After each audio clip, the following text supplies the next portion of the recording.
దేవుని పిలుపు శక్తి గల సంఘంలో మరి బలంగా వాడబడుతున్న దైవజనులు మన మధ్యలో ఉన్నారు.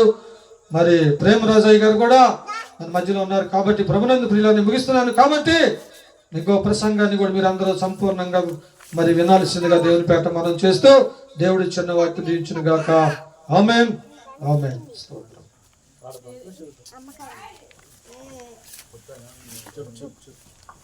అయ్యారు ఒక పాటకి మొదటిగా మరి మన మధ్యలో దైవజనులు ప్రభాకర్ రాయ్ గారు మరి పాపం గురించి చెప్పారండి. మీకు ఎంతమందికి అర్థమైందో జాగ్రత్తగా వినండి దేవుని వాక్యాన్ని.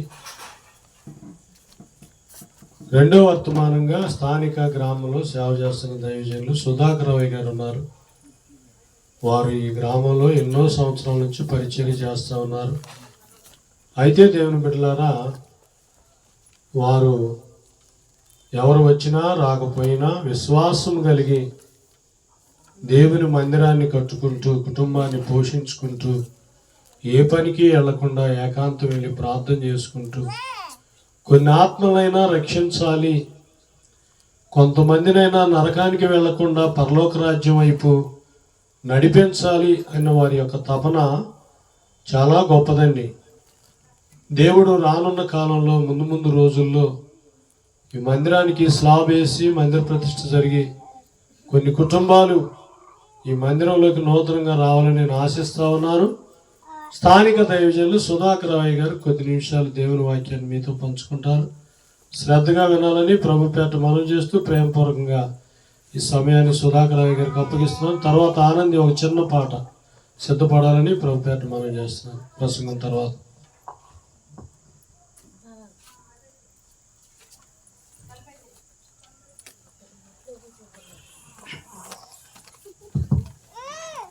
దేవుని నామమున స్తోత్రములు. ప్రభు నామములో కూడి వచ్చిన మీ అందరికి వందనాలు. ఈ గ్రామంలో ప్రతి కుటుంబంలో ప్రతి ఒక్కరికి, చిన్నలకి, పెద్దలకి, యవనస్తులకి, వృద్ధులకి అందరికి కూడా ప్రభు నామములో వందనాలు చెల్లిస్తా ఉన్నాం. స్థానిక పాస్టర్నే, ఎందుకంటే దేవుడు పిలిచిన పిలుపుకి ఈ గ్రామానికి వచ్చాము. దేవుని నామము కట్టుబడి ఎవరు వచ్చినా రాకపోయినా ఆయన నామంలో కట్టుబడి ఉన్నాం. ఎందుకంటే పిలిచిన దేవుడు పోషించక మానడు, పిలిచిన దేవుడు కార్యాలు చేయక మానడు, సంఘం కాకుండా మానదు, ఎప్పటికైనా జరిగితే విశ్వాసం కనుక నిరీక్షిస్తూ ఉన్నాం.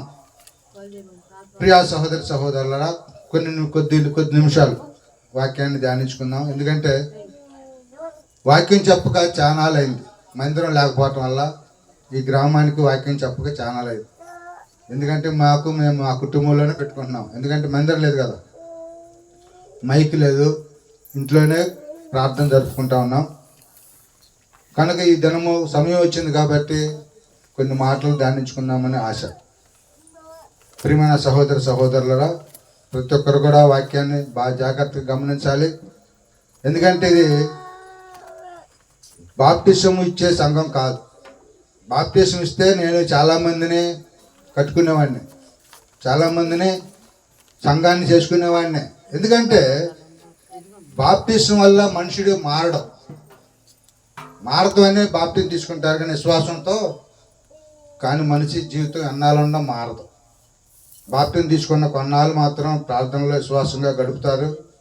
తర్వాత 2 నాళ్ళు గడిచినాక వీళ్ళని పక్కవారిని చూసుకొని వాళ్ళు ఎప్పటి నుంచో పోతుంటే వాళ్ళు అటు చేస్తే మనం చేస్తే తప్పేందని వాళ్ళు కూడా అలా లోకంలో పడిపోతూ ఉంటారు. అది దేవుని నామం దూషించబడుతుంది అన్ని జనుల్లో, అవునా కదా? అందుకే దేవుని చిత్తము మనం నెరవేర్చే వరకు మనం ఉండాలని ప్రభు పేట మనం చేస్తా ఉన్నాను. సరే, 2 మాటలు వాక్యం ధ్యానించుకున్నాం. పరిశుద్ధ గ్రంథం నుంచి 1వ కొరింథీయులకు రాసిన పత్రిక 5వ అధ్యాయము 15వ వచనం మనం ధ్యానించుకుందాం. 5వ అధ్యాయం 15వ వచనం. దినములు చెడ్డవి గనుక మీరు సంయమును పోనీయక సద్వినియోగం చేసుకొనుచు అజ్ఞానుల వల్లే కాక జ్ఞానుల వల్లే నడుచుకుని వెళ్ళినట్లు జాగ్రత్తగా చూసుకొనుడి. ఇందు నిమిత్తము మీరు అవేకులు కాక ప్రభు యొక్క చిత్తము ఎట్టిదో గ్రహించుకొనుడి. ప్రభు యొక్క చిత్తము ప్రతి ఒక్కరు కూడా ప్రభు చిత్తాన్ని తెలుసుకోవాలి. Main point. దినములు చెడ్డవే. రోజు రోజుకి మనుషుల్లో చూసినా అతికి తెలివితేటలు పెరిగిపోయింది. అతికి తెలివితేటలు ఒకటను మనుషులకు అవసరాన్ని బట్టి వాడుకునే విధానం కలిగిపోయింది. వాళ్ళ ద్వారా ఏమన్నా మనకు అవసరం ఉంటే మనం పోదాం, చేద్దాం, ఉందాం, మాట్లాడదాం అన్నట్టుగా ఉన్నారు తప్ప ప్రభు చిత్తం అదా? ప్రభు చిత్తం ఏం చెప్తుందంటే చూసిరా, ప్రతి మనిషిని కూడా ఈ లోకంలో బ్రతుకుతున్న బ్రతుకు కాదు, కానీ మనం అందరం కూడా దేవుని చిత్తాన్ని తెలుసుకున్నట్లుగా మనం ప్రార్థన చేస్తా ఉన్నాం. కానీ దేవుని చిత్తం ఏం చెప్తుందంటే సమయమును పోనీక. చూసినా, దినములు చెడ్డవి కనుక సమయమును పోనీక సద్వినియోగం చేసుకొనుచు అజ్ఞానుల వలె కాక జ్ఞానుల వలె. మనం ప్రార్థనకి వెళ్తా ఉన్నాం. మనం ఎలా నడుచుకుంటా ఉన్నాం? ప్రభు నామంలో నడుచుకుంటున్నామా? లోక సంబంధమైన నడుచుకుంటున్నామా? ప్రార్థనకు వెళ్ళినప్పుడు లోకంలో ఎలాగలా జీవించాం, ఎలాగలా మాట్లాడాం, ఎలాగలాగా చూసిరా చేసుకుంటూ నడిచాం. ఎంతో కొంత ఎంతో కొద్దిగంత శ్వాసము మనకి కలిగింది. దేవుని మందిరానికి వెళ్తా ఉన్నాం. దేవుని మందిరానికి ఎందుకు వెళ్తున్నాం అంటే, ఎందుకు వెళ్తున్నాం? దేవుని మందిరానికి దేవుని రాజ్యాన్ని పొందడానిక, లేకపోతే దేవుని ఇచ్చే మేలు పొందడానిక, లేకపోతే దేవుని చూసిరా నామము అవమానపరచడానిక, లేకపోతే దేవుని సంఘంలో చూసిరా ఏదన్నా దొరికిద్దని వెళ్తున్నావా? చూసిరా, ఏదైనా సరే నీ ఆలోచన దేవుని చిత్తమై ఉండాలి. దేవుని చిత్తం కానట్టు వెళ్తే మనం చేసే ప్రార్థన వ్యర్థమేనా కాదా? మనం చేసే ప్రార్థన దేవునికి ఇష్టంగా కలిగి ఉంటే దేవుడు అంచెలంచెలుగా అభివృద్ధి చేసే దేవుడే. చూసినా, అభివృద్ధి పరుస్తాడు కానీ మనుషుల్ని కొంగేయడం, మనుషులను బాధ పెట్టడం, మనుషులను అనారోగ్య పాలు చేయడం, మనుషుల్ని కష్టపెట్టడం. దేవుడు ప్రేమించే దేవుడు. దేవుడు అనేక మందిని మనల్ని చూసినా రక్షించే దేవుడు. మనం ఎలాంటి వారైనా సరే దేవుడు మనల్ని రక్షించే దేవుడు. కాబట్టి మనం ఈ లోకంలో ఎలా జీవించినా, ఎలా ప్రవర్తించినా, ఎలా నడిచినా, ఎలా మాట్లాడినా, మనం దేవునికి అవిష్టమైన పనులు ఏది చేసినా మనల్ని ప్రేమిస్తూ ఉన్నాడు. మనల్ని ఎందుకు ప్రేమిస్తున్నాడు? కానీ దేవుడు మనకు సమయం ఇస్తున్నాడు. సమయాన్ని సద్వినియోగం చేసుకోమన్నాడు. సమయాన్ని పోనీయత అన్నాడు. ఎందుకంటే ఆయన సమయం వచ్చిందంటే మనం ఒక్కరు కూడా ఆయన రాజ్యానికి ఎత్తబడలేం, ఆయన సన్నిధిలోకి చేరలేం. అందుకే సద్వినియోగపరచుకోవాలి. అజ్ఞానుల వలె ఈనాడు అజ్ఞానం కలిగి ఉన్నారు. జ్ఞానుల వలె నడుచుకోవాలి. మన మందిరాన్ని పోతే మన దేవుని ఆశీర్వాదాన్ని పొందేవారుగా ఉండాలి. చూసినా, మందిరాన్ని పోయి పరలోక రాజ్యం పొందేవారుగా ఉండాలి. నరకానికి పొందేవారుగా ఉండకూడదు. నరకానికి పొందితే ఇంకా మన మందిరానికి పోయి దేవునికి మరి కానుకలు ఇచ్చి, దశమ భాగాలు ఇచ్చి, మొక్కుబళ్ళు ఇచ్చి అన్ని ఎందుకు చేస్తున్నాం? మనం ఎందుకు చేస్తున్నాం అంటే దేవుని రాజ్యం కొరకు. దేవుడు ఏదో అంత ఎంత కష్టాలు ఉండకో ఆదుకోవటానికో, లేకపోతే మన ప్రయాణాల్లో ఏ శ్రమలు రాకుండా ఏది కూడా మనల్ని క్షేమంగా ఇంటికి తీసుకురావడానికో. ఈనాడు చాలా ఎంతోమంది అన్ని జనులు సైతం ఎన్నెన్నో ప్రయాణాలు చేస్తున్నారు. క్షేమంగా వస్తున్నారా? క్షేమంగా వచ్చిన వాళ్ళు ఎక్కడా లేరు. చూసిరా, ఎవరో అరాకురా. అదే అంటే వాళ్ళు ఏమంటారంటే, చూసిరా, మన పుణ్యక్షేత్రానికి పోయి మరణించడం మనకు మేలేగా అన్నారు. మరణించడానికి మనం పుణ్యక్షేత్రానికి వెళ్ళేది అంటే దేవుని ఆశీర్వాదం కోసం వెళ్తున్నావా? దేవుని ఆశీర్వాదం కోసం వెళ్తున్నాం కానీ మరణించడానికి కాదు. కానీ వాళ్ళు ఏమనుకుంటారంటే, అబ్బో దేవుని సన్నిధికి వెళ్ళటం, చనిపోవటం మంచిదే, ఎంత పుణ్యం చేసుకుంటానో చనిపోయాడు అంటారు. వాళ్ళ అన్ని జనుల ఆలోచనలు అయ్యి మన ఆలోచనలు ఏంటంటే, దేవుని సన్నిధికి వెళ్ళామంటే దేవుని ఆశీర్వాదం పొందడానికి వెళ్తాం. దేవుని సన్నిధిలో చనిపోవటానికి వెళ్తామా? లేదా దేవుని సన్నిధిలో అనారోగ్య పాలవడానికి వెళ్తున్నావా? దేవుని సన్నిధిలో నలిగిపోవటానికి, బలహీనపడిపోవటానికి వెళ్తున్నావా? మనం దేవుని మందిరానికి ఎందుకు వెళ్తున్నాం? దేవుని చిత్తాన్ని నెరవేర్చడానికి వెళ్ళాలి ప్రతి ఒక్క మనిషి కూడా. అలాగే ఒక ఉపమానాన్ని కూడా మీ ముందు ధ్యానించుకుందామని ఆలోచన. ప్రియ సహోదరుడు, జాగ్రత్తగా ఉపమానాన్ని కూడా వినాలి. ఒక సహోదరి మందిరానికి వెళ్తూ ఉంది. 20 సంవత్సరాల నుంచి వెళ్తూ ఉంది. ప్రతి సంవత్సరం కూడా పాస్టర్ గారు అడుగుతున్నాడు, అమ్మా సహోదరి మారు మనసు పొందమ్మా, సమయం లేదు మారు మనసు పొందమ్మా అన్నాడు. పాస్టర్ గారండి మా పిల్లలు చిన్నపిల్లలండి, కొద్దిగా పెద్ద అయినాక మారు మనసు పొందుతాలండి అన్నది. మారు మనసు పొందాలన్నది సరే, పాస్టర్ గారు ఏం చేస్తాడు, ఏమన్నా గుర్రాన్ని నీటి దాకా తీసుకెళ్తా తాపించగలడా? సరేలే అమ్మ అన్నాడు. పిల్లలు పెద్ద అయ్యాక అడిగాడు, అమ్మ పెద్దోళ్ళు అయ్యారు కదా, మరి ఇప్పుడన్నా మారు మనసు పొందుతావా? పాస్టర్ గారు అండి కొద్ది పిల్లల పెళ్ళిళ్ళు అన్నామండి, పెళ్ళిళ్ళు అయిన దాకా మారు మనసు పొందుతాను. సరేనమ్మా అని. మరి ఆయన ఏం చేయగలడు? అడగటి వరకే ఏదైనా ఏం చేయగలడు చెప్పండి, ఏమైనా చేస్తాడా?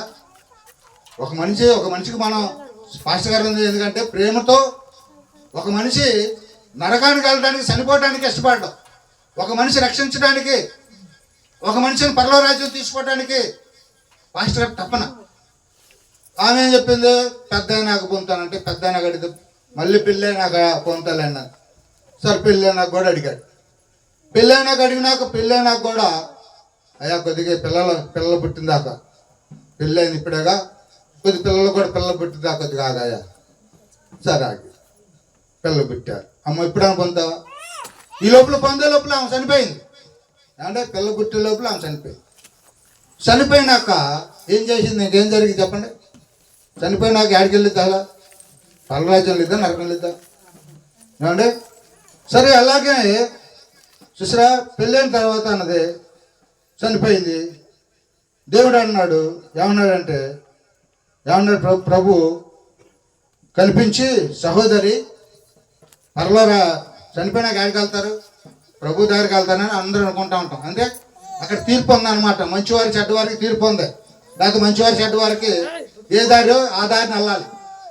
అంటే మారు మనసు పొందిన వాడికి పరలోక రాజ్యం దారి ఉంటుంది, మారు మనసు పొందిన వాడికి నరకం ఉంటుంది. దేవుడు అక్కడ చూసినా ఆ రెండు దారుల మధ్య ఉంటాడు, అక్కడ ఉంటాడు. ఎవరిని ఎలాగా ఇటు పంపించాలో. అంటే అలాగనే ఏం జరిగిందంటే చిన్నగా చనిపోయినాక ఆత్మ వెళ్ళిపోయింది ప్రభు దగ్గరికి. ప్రభు అడుగుతున్నాడు, అమ్మా సహోదరి మారు మనసు పొందావా అంటే, మారు మనసు పొందావా అంటే అడిగితే అన్నాడంటే, ఆమె చర్చి కట్టించానండి, కానుకలు ఇచ్చానండి, దశంభాగాలు ఇచ్చానండి అని ప్రభుతో చెబుతుంది. ప్రభు ఎన్ని పట్టించుకోవట్లా. అమ్మ నువ్వు మారు మనసు పొందావా అని అడిగితే ఏమంటుంది, నాకు తీరుబడలేదండి, తీరుబడిలాగా పొందలేదు ప్రభువా, తీరుబడిలాగా పొందలేదంటే ఏమంటే తీరుబడలేదా? మళ్ళీ అంటుంది, ప్రభువా నాకు ఒక 3 రోజులు నా సమయం ఇస్తే నేను మారు మనసు పొందేస్తా ప్రభు. ఈ లోపల పాస్టర్ గారు ఇక్కడ మరి సమాజ కార్యక్రమాన్ని ఏర్పాటు చేస్తామన్నాడు. చనిపోయిన మనిషిని సమాజ కార్యక్రమాన్ని సిద్ధపాటు చేసినారు, పెట్టెలు పెట్టారు. ఈ లోపల పైన ప్రభు కాడ ఎన్ని జరుగుతా ఉన్నాయి. ఈ లోపల పెట్టెలు పెట్టారు, సమాధి కాడ తీసుకెళ్లారు. సమాధి కాడ తీసుకెళ్ళాక సమాధిలో దించారు. దించినాక ప్రభు కాడ అక్కడ చర్చ ఏం జరుగుతుంది, ప్రభు నాకు 3 రోజులు సమయం ఇస్తే నేను వెళ్ళి మారు మనసు పొందేస్తానయ్యా. సరే 3 రోజులు ఇస్తే పోతావుగా? పోతా ప్రభు. ఈ లోపల ఇక్కడ పాస్టర్ గారు ఏమన్నాడు, అమ్మ ఎవరన్నా చూసేవాళ్ళు ఉంటే చూడండి అమ్మా అన్నాడు. చూసేవాళ్ళు అందరూ చూస్తున్నారు. ఈ లోపల చూస్తున్నసరికి ఏం జరిగిందంటే, ఒక ఆమె దేవుడు అడిగింది కదా, దేవుడిని 3 రోజులు సమయం అడిగింది కదా. 3 రోజులు సమయం అడిగినప్పుడు దేవుడు ఇచ్చాడు 3 రోజుల సమయం. సరే పో అని ఇచ్చినప్పుడు ఆయన మాట అనంగులోనే అక్కడ తక్కువ లేచి కూర్చోంది సమాధిలో. ఏమండి? సమాధిలో లేచి కూర్చోసరికి ఒక్కళ్ళు లేరు ఆ మధ్యలో. ఏమండి? ఒక్కళ్ళు లేరు, అందరూ పారిపోయారు పాస్టర్తో సహా. పెద్దలు సంఘస్థులు అందరూ కూడా ఏమంటే అంత మొగలో ఎంతో ప్రార్థనలు చేసుకుంటూ వాక్యాలు పాటలు పాడుకుంటూ తీసుకెళ్ళాడు సమాధి కాడగా. ప్రభు దగ్గర చర్చ అక్కడ జరుగుతుంది, ఇక్కడ ఇది జరుగుతుంది. ఇక అందరూ పారిపోయారు. ఎవరి కాళ్ళు వెళ్ళకపోయి తలుపులు వేసుకున్నారు. పెద్దలు కానీ పాస్టర్ గారు కానీ అందరూ ఏమంటే తలుపులు వేసుకున్నారు. వచ్చింది కిందకు లేచి సమాధిలో లేచి వచ్చింది. పాస్టర్ గారు ఇంటికి పోయింది. తలుపు కొడుతుంది. తలుపు కొడుతూ పాస్టర్ గారండి ఎవరమ్మా? నేను మరేమనమ్మా, మరేమని పాస్టర్ గారు, నేను మారు మనసు పొందాలి కాడ అంటుంది. సరే ఒక పేరు పెట్టుకున్నా లేదో పేరు ఏమంటే నేను మరిమనమ్మా, మరిమన్ పాస్టర్ గారండి తలుపు తీయండి, నేను మారుమనిషి పొందాలి, మారుమనిషి పొందాలి తీయండి అని అంటుంటే, వామ్ము నేను తీయను, నువ్వు దెయ్యమయ్యావు, నేను దీనాని అని తలుపు తీయాల. ఈ లోపల మళ్ళీ ఏం జరిగిందంటే మళ్ళీ సంఘపెద్దలు గడిపోయింది, సంఘపెద్దలను అడుగుతుంది, తలుపు పడుతుంది.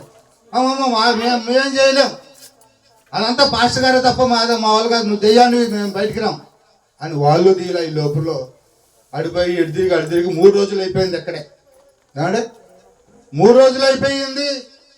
ఈ 3వ రోజు మరి ఇక అయిపోయి నాకు ఏం చేస్తారు, వెళ్ళాలిగా మళ్ళీ ఆమె ప్రాణం మళ్ళీ వెళ్ళిపోవాల్సింది ఆడకి. అదేమ్మా మారు మనిషి పని తెచ్చావా, ఎవరండి ఎవరు, మాకు సమయం లేదని. నువ్వు భూమి మీద బతుకున్నాని చెప్పాము, పాస్టర్ గారు అడిగితే సమయం లేదని ఏమంటే చేసుకుంటూ వచ్చావు. ఇప్పుడు పోయి అడిగితే ఒకళ్ళ అవకాశం ఇలా. ఏమంటే ప్రతి ఒక్క మనిషి కూడా రేపు రోజున అదే సమయమును పోనీక సద్వినియోగం చేసుకోవాలి. అజ్ఞానం వల్లే కాక జ్ఞానం వల్ల నడుచుకోవాలి. ఏమంటే సమయం పోయినాక ఏం చేయగలుగుతావు? మనందరం కూడా ఈ లోపల అజ్ఞానంగా మనం ఈనాడు జీవిస్తే ఏమంటే పరలోక రాజ్యం సంపాదించుకోలేము. అజ్ఞానంగా దేవుని మందిరానికి పోతే పరలోక రాజ్యం మనకు పోయినంత మాత్రం పరలోక రాజ్యం సంపాదించుకోలేము. ఏమంటే మారు మనిషి పొందాలి. మారు మనిషి అంటే ఈ లోకంలో ఏ దైవజనుడు కూడా అర్థం కాదు. పేరుకైతే చెప్తారు, బైబిల్ చెప్తారు మారు మనిషి పొందాలి అని. ఏమంటే మారు మనిషి పొందిన ప్రతి ఒక్కరు కూడా దేవుని పిలుపు శక్తి గల సంఘంలో ప్రతి ఒక్క విశ్వాసాన్ని పరిశీలించి వచ్చి మారు మనిషి పొందితే ఏ ఆజ్ఞలను అనుసరిస్తాడో, ఆయన చిత్తం ఎలా నడుచుకుంటాడో, ఆయన చిత్త ప్రకారం ఎలా ప్రవర్తిస్తారో ఒక దేవుని పిలుపు శక్తి సంఘంలోనే చూశా. ఏమంటే నేను అంతకుముందు కూడా ఏమంటే ఆర్చం చర్చికి వెళ్ళా, లోదం చర్చికి వెళ్ళా, మరి ఇంకా దీని ఇలాంటి బాప్టిస్ట్ చర్చికి వెళ్ళా. ఏది నా చిన్నతనంలో అంటే నాకు పెళ్ళైన దాకా కూడా ఆ చర్చికి వెళ్ళాను. నేను చర్చికి వెళ్తే మామూలుగా వెళ్ళాను కానీ వాళ్ళని చూసి అనుకున్నానంటే అసలు ఇదేం ప్రార్థన రాయను. చర్చికి వెళ్ళొచ్చి మళ్ళీ అన్ని విధాలుగా జీవిస్తూ ఉన్నారు. ఇది దేవునికి అలాగ ఇష్టమైంది అని నేను చూసిరా. నాకు మనసు ఉండేది కాదు, చర్చికి పోయినా ఉపయోగం లేదు. ఎందుకంటే ఎవరు కూడా మా హృదయం మార్చుకొని దేవుని సన్నిధిలో ఆయన చిత్తాన్ని నెరవేర్చే వాళ్ళు ఎవరు కానట్లేదు. బ్రతికితే దేవుని కొరకు బ్రతకాలి, సస్తే దేవుని కొరకు సావాలి. కానీ ఇదేం విశ్వాసం, ఇదేం భక్తిరా నాయన. నేను చర్చి కూడా మానేశాను. చర్చికి మానేసి నా ఇష్టానుసారంగా నేను ప్రవర్తించి తిరిగిన మాట వస్తాను. నేను కూడా పెద్ద పాపినే, పాపాత్ముడే. దేవుడు కూడా నన్ను క్షమించడానికి పాపాలు నేను చేసిన వాడినే. ఎందుకంటే నా మనసు ఎలా ఉందంటే దేవుడు ఎరిగాడు. చేస్తే దేవుని కొరకు చేయాలి, లేకపోతే చనిపోతే దేవుని కొరకు చావాలి. చేస్తే అట్లా చేయాలి. కానీ ఎలా పోయి ఎలా వస్తే చూసిన ఇష్టానుసారంగా చూసిన మనుషుడు జీవించడం ఇది కరెక్ట్ కాదని నా మనుషులకి నేను చర్చి మానేసి నా ఇష్టానుసారంగా ప్రవర్తిస్తే నా మనిషిని అది చూశాడు దేవుడు. ఏమంటే అది చూసి నన్ను కొట్టుకున్నాడు. అయితే ఇతను నా కొరకు ప్రాణం పెట్టగలడు, నా కొరకు ప్రాణం చూసినా పెట్టగలడు. కనుక ఇతను నేను ఎన్నుకోవాలని దేవుడు ఎన్నుకున్నాడు అన్నమాట. అసలు ఈ ఊటుకూరు గ్రామం అంటే నాకు తెలియదు. అసలు ఈ ఊటుకూరు గ్రామం అంటే మాది ఏటవుతుంది కదా. ఏటవుతలు అయితే ఈ ఊటుకూరు అసలు ఈ చుట్టుపక్కల ఏరియాలే మాకు తెలియదు. ఒకవేళ నా జిడుగు మత్తగారిదైనా పోయినప్పుడు ఆ ఇంట్లో ఉంటాం, ఆయన మళ్ళీ వేసి వెళ్ళిపోవటం తప్ప ఇలా పక్కన ఏ ఊరిలో ఉండి ఆయన మనకు అవసరం ఏముంది. మాది అడ్డు కదా, కంచారుల సైడ్ కదా. అలాగా చూసే ఉండటం వల్ల దేవుడు నన్ను పిలిచాడు, ఈ గ్రామానికి పేరు పెట్టి చెప్పి పంపించాడు. అంటే అలాగనే మరి ఎలా ఎవరు వచ్చినా రాకపోయినా ఏమంటే నేను నా దగ్గర కూడా చాలామంది వచ్చారు. బాప్టిజం అని చాలా మంది వచ్చారు. ఎక్కడ కాదు, కోనూరులో సంవత్సరం చేశాను నేను. అంటే కోనూరులో సంవత్సరం చేస్తే దేవుడు అక్కడ ఎవరు కూడా నాకు అద్దె ఇల్లు కూడా ఇలా, నాకు అద్దె ఇల్లు కూడా ఇలా ఖాళీ లేదని ఎవరు కావాలంటే అక్కడ స్కీమ్ ఉంది ఏటొట్టున. ఆ స్కీమ్ కాడికి వెళ్ళి కొన్నాం మేము. రెండు నాళ్ళు ఉన్నప్పుడు మళ్ళీ మాలో ఏ పాపం అడ్డం ఉందో దేవుడు మరి ఇట్లా అద్దె కూడా ఇవ్వకుండా మమ్మల్ని బంధించేశాడు. మరి ఏ పాపం అడ్డం ఉందో అని మళ్ళీ స్కీమ్ గడిపోయి 2 నాళ్ళు ఉండి మళ్ళీ మేము దిద్దుబాటుకి వెళ్ళి దేవుడు చెప్తే మళ్ళీ ఈ గ్రామంలో మళ్ళీ చూసినా ఈ గ్రామంకి వచ్చినాక ఒకే ఒక మాట ఏమంటే సామేలు గారిని ఒకే ఒక మాట అడిగా. ఏమంటే ఇక్కడ దేవుడు చూపించాడు ఏమన్నా స్థలం ఉందా అని అడిగితే ఇది చూపించాడు ఒక మాటే. మరి అక్కడ ఎన్ని తిరిగానో అదొక కోడూరు మొత్తం తిరిగి ఎవరు కూడా స్థలం కొందామని ఇలా, అద్దెకు కూడా ఇలా అండి. అయినప్పుడు కూడా దేవుడు కాకుల్ని పక్షుల్ని పోషించే దేవుడు మమ్మల్ని పోషించక మానడం, అవునా కదా? అయినా కానీ మాకు ఏమైనా తక్కువ చేశాడా? సంఘం లేదని, ఆత్మలు లేవని, జనం లేరని అంటే ఒకప్పుడు ఏ స్థితిలో ఉన్నారో ఈ పల్లెకి అందరికీ తెలుసు. ఏ స్థితిలో ఉన్నామేమో ఎంత మీకు తెలుసు. మేము ఎక్కడ కూడా దేవుని దృష్టిలో ఎక్కడ అన్యాయంగా అక్రమంగా ₹1 తెచ్చినా మేము చూసిరా కడతాం, అసలు తేము. నేను తెచ్చిన ఒకప్పుడు మారు మంచి పొందతలక నేను తెచ్చినవి కూడా నేను చెల్లించుకున్నా, నేను కట్టుకున్నా. ఎందుకంటే ఆయన దేవుని చిత్తాన్ని నెరవేర్చడం కొరకు, దేవుని చిత్తం అది. అంతేగాని చూసిరా దొరికింది దోచుకోవటం, పెట్టింది పెట్టుకోవటం, చూసిరా మరి అయ్యా నీ అని చూసిరా అబద్ధాలు ఆడి మరి ప్రజల దగ్గర పోయి అడుక్కోవటం, ఇవన్నీ నాకు తెలియదండి. మాకు తెలియదు, మా సంఘానికే తెలియదు. అందుకే ప్రియా సోదరు ప్రతి ఒక్కరు గమనించుకొని చూసిరా ఆ సహోదరులాగా చూసిరా చెప్పినంత చెప్పు గుడికి పోయినంత రేపు ఆ గుడికి వెళ్ళాం బాప్తిజం తీసుకున్నాం మేము పరవరాజ్యం పోతాం అనేది అసాధ్యం అన్నమాట. దేవుడు ఏం అడుగుతాడంటే మారు మనసు పొందేవాడు అడుగుతాడు. మారు మనసు అంటే ఏంటి? ఏ దైవజనుడికైనా తెలుసా? మారు మనసు పొందడం అంటే ఏ దైవజనుడికైనా తెలుసా? ఎంతమంది సీనియర్ ఈ గ్రామంలో ఎంతమంది సేవకులు లేరు? మా ఎన్టీఆర్ జిల్లా, కృష్ణా జిల్లాలో ఒకప్పుడు కృష్ణా జిల్లా, ఆ జిల్లాలో ఎన్ని ఊర్లు లేవు. ఆ ఊర్లో పెట్టవచ్చునని అటు పంపించచ్చుగా. ఏరు దాటి అవతల రావాల్సిన అవసరం ఏంటి చెప్పండి? ఏరు దాటి ఎంత అవతల తెలియని ప్రాంతానికి తీసుకురావటం ఏంటి? అందుకే ప్రతి ఒక్కరిని దేవుడు మారు మనసు పొందించడానికే ఎంతోమంది దైవజనులు ఉండొచ్చు, కానీ మారు మనసు పొందించే దైవజనుడు ఉండడు. కనుక ప్రతి ఒక్కరు గమనించి చూసిరా దేవుని మాట సద్వినియోగపరచుకొని అజ్ఞానుల వల్ల కాదు జ్ఞానుల వల్లే చూసిరా జాగ్రత్తగా పరిశీలించుకొని మారు మనసు అంటే ఏంటి, బాప్టిజం అంటే ఏంటి తెలుసుకొని మారు మనసు పొందిన వాడికి తప్పక పరలోకరాజ్యం దొరికింది. బాప్టిజం తీసుకున్న ప్రతి ఒక్కడు కూడా హృదయం మార్చుకోలేడు. లోక సంబంధమైన ఆచారాలతో, లోక సంబంధమైన క్రియలతో ప్రవర్తిస్తూ చూసిరా ప్రవర్తిపిస్తున్న దైవజనుల సైతం కూడా నరకానికి వెళ్ళాల్సిందే. అందుకే ప్రతి ఒక్కరు గమనించి మారు మనసు పొందాలని ప్రభుపేట మనం చేస్తున్నాం. తర్వాత ముప్పాళ్ళ గ్రామం నుంచి గొప్ప దైవజనుడు చూసిరా అసలు ఆయన చెప్పాడంటే పరలోకే ఆనాడు దావీదు వేణు ఆవిస్తుంటేనంట పరలోకం అంటే పరవశించిపోయిందంట. పరవశించిపోయినట్లుగా దేవుడు సంతోషపడాడంట ఏను ఆవిస్తుంటే దావీదు ఏమండి. అలాగే ఈ దైవజనుడు కూడా గొప్ప ప్రసంగిక ప్రతి ఒక్క ఆత్మ కదిలించబడే ప్రసంగం చేస్తాడు. జాగ్రత్తగా విని సద్వినియోగపరచుకొని దేవుడి చిత్తాన్ని నెరవేర్చాలని ప్రభు పేట మనం చేస్తున్నాను. దేవుడి చిన్న వాక్యం దీవించి ఆశీర్వదించుకున్నారు. ఆమె దైవజనులు, స్థానిక దైవజనులు సుధాకరరావు గారికి, అమ్మగారికి, వారి కుటుంబానికి ప్రత్యేకమైన వందనాలండి. అందరికి వందనాలమ్మా. ఆనంద్ గారు ఉన్నారా? ధర్మకోట నుంచి వచ్చిన సహోదరులు ఆనంద్ గారు ఒక ఆత్మీయ గీతాన్ని పాడితే ఆఖరి ప్రసంగం నేను చెప్తాను.